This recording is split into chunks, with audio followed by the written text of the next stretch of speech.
Hello and welcome to An Old Man Watches. And today I'm going to be talking about the over-the-top, gory, schlocky 2010 fantasy action film Mutant Girl Squad.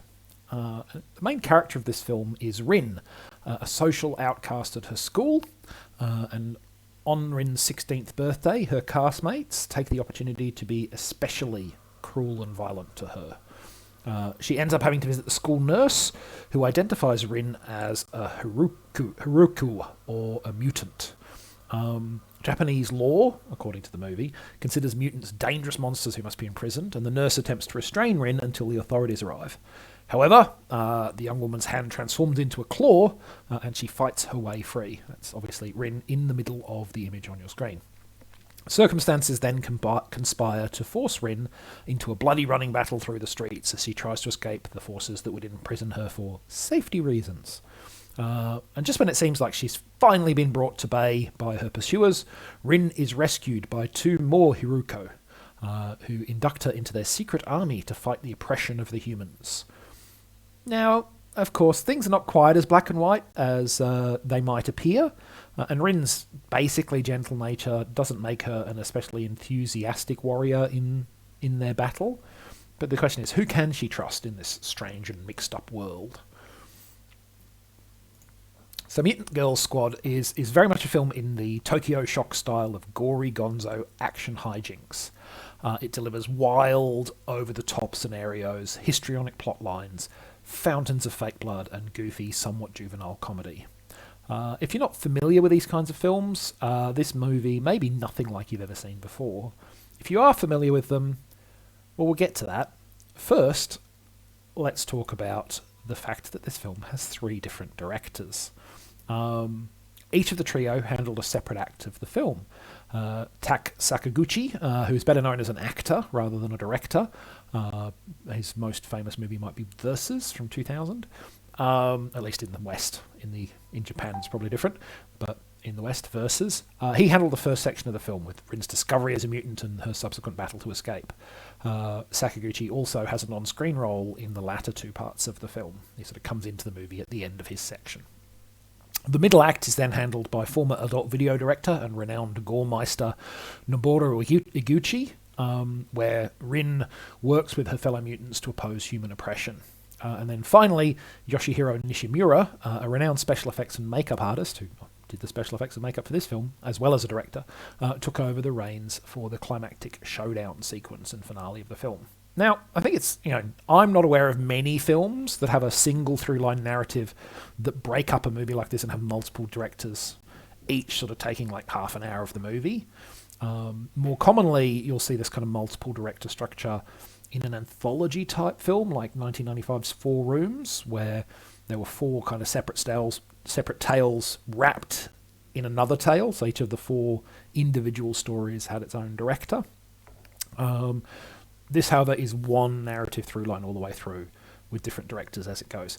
I'm not sure that this is an entirely successful experiment. You can definitely see a difference in the style and tone of each section, and I guess, you would hope you did, that you'd hope that you would see that each director's particular vision and style shone through in their section, but I also felt like it made for a slightly disjointed experience of the movie as a whole. Your mileage may vary if you watch it, but that was how it felt to me.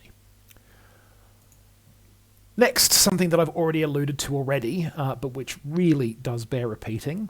This film's gore is phenomenally over the top. Limbs fly off all over the place. There are fountains of fake blood geysering into the air.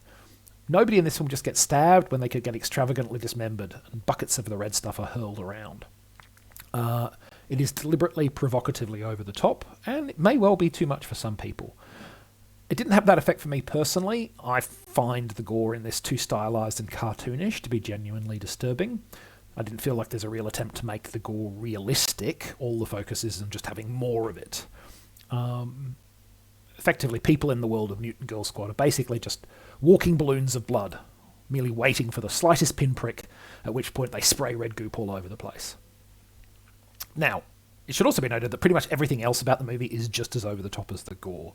The climactic battle in particular is wildly absurd. But it's a truism throughout the film that restraint will never be the option that the movie takes. Could we be over the top with this, or could we show restraint? Well, we could show restraint, but we're not going to. We're going to be over the top with this, and it's just always going to go turn it up to 11 every time it has an option, basically.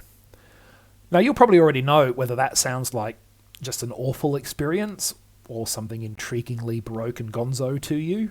Some people will hate the idea of this, and that is perfectly okay. You don't have to like the movies other people like. But yeah, some people will be like, wow, this sounds really wacky and absurd, and I kind of want to check it out.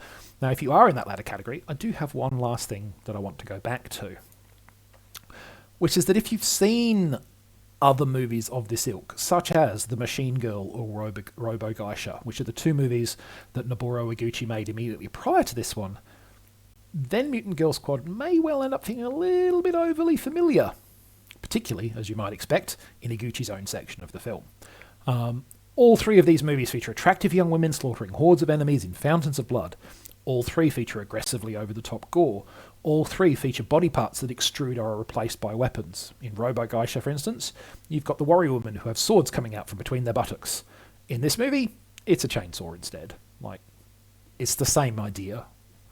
Now, if you've never seen a Tokyo Shock-style film before, then hey, yeah, Mutant Girl Squad will probably feel like a truly unique experience, unlike anything you've seen before. But if you have watched them, and I have, then this movie may feel a bit too familiar, to be honest.